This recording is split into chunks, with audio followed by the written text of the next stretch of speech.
Hi, everybody in cohort two. Ray McNulty here, November 5th, 2019, with a 5-minute podcast. Maybe it might go 6 minutes. We'll see. We'll see where it takes us. So I have two agenda items today, and I'll cover them rather quickly. The innovation checklist, and then a point about focus and vertical change. So let me start with the innovation checklist. What you see here is a checklist. It's kind of a rubric that we've designed for you to take a look at your system and determine how much innovation is going on or innovative thinking.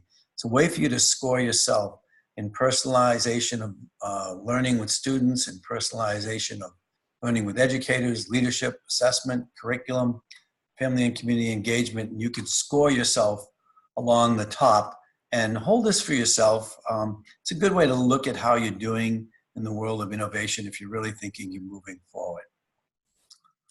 Second, I want to spend a little more time on this point about vertical change and focus. I've had several calls with cohort 2 members, and I think this is really an important point to share with you all. So we look at change as either horizontal or vertical. Horizontal is multiple initiatives going across the system. Vertical is a very deep driven change. And horizontal change kind of looks like this. We jump from one initiative to another initiative to another initiative. And this can be a challenge. And what it actually ends up doing when we have a lot of initiatives, we kind of abandon any initiative that begins to be rubbing up against challenges in a system. And so you start an initiative and it takes off, and then you hit a challenge with an existing practice in your system.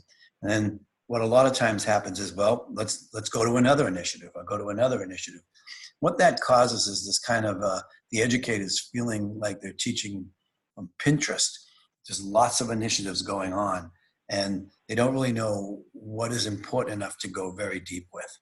So in the research on this, we take a look at the book Good to Great from Jim Collins, who basically says the real path to greatness, it turns out, requires simplicity and diligence. Really important point, simplicity. It requires clarity, not instant illumination. It demands each of us to focus on what's vital and to eliminate all the extraneous distractions. When you think about that, it leads us to a couple of other powerful educational researchers. Fullen, he basically says the skinny is about finding the smallest number of high leverage actions that unleash stunningly powerful consequences. So what are those high level actions that a district could focus on that cuts across all disciplines in a system? This generally is followed by a lot of the work by Mike Schmoker recently. And Schmoker basically says if leaders ensure that schools pursue a severely reduced number of initiatives, and 2, select and focus on only the most urgently needed evidence-based instructional strategies. What we mean by this really is, if you think about some of our strategies, we have math initiatives, we have discipline initiatives, we have science initiatives, we have all these. Schmoker really speaks in his book to initiatives that affect all content. So think about literacy, art, science, math, the athletic teams, the clubs, the organization, everybody's involved with literacy. Literacy is one of those power strategies that if you really focus on driving and really focusing on the words that we use, where everyone is a literacy teacher.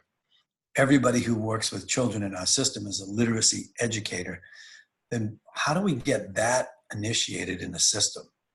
How do we get that to go very, very deep? That's really an important point in this work that we're all doing. If you're interested in it, you should check out Schmoker's article.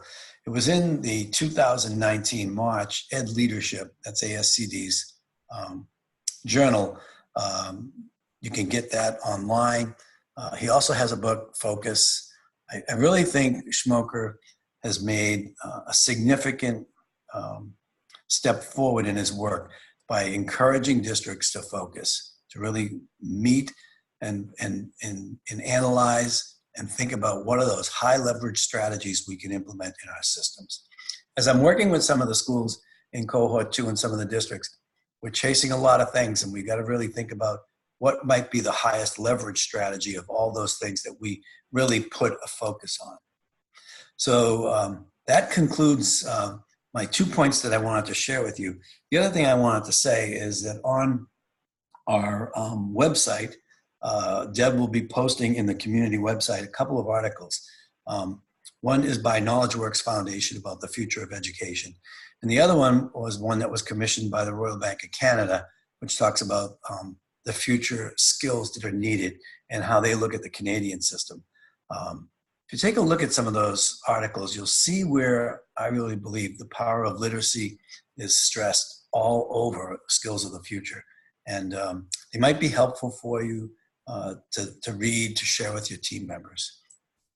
So I want to say thanks for your time. We don't want to pull you away from a lot of things, but we want to do these 5-minute quick podcasts each week to kind of keep us all on track.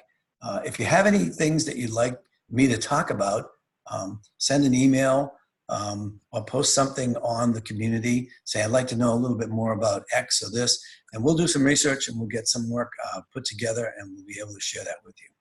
For now, thanks a lot for sharing your time with me, and have a great day.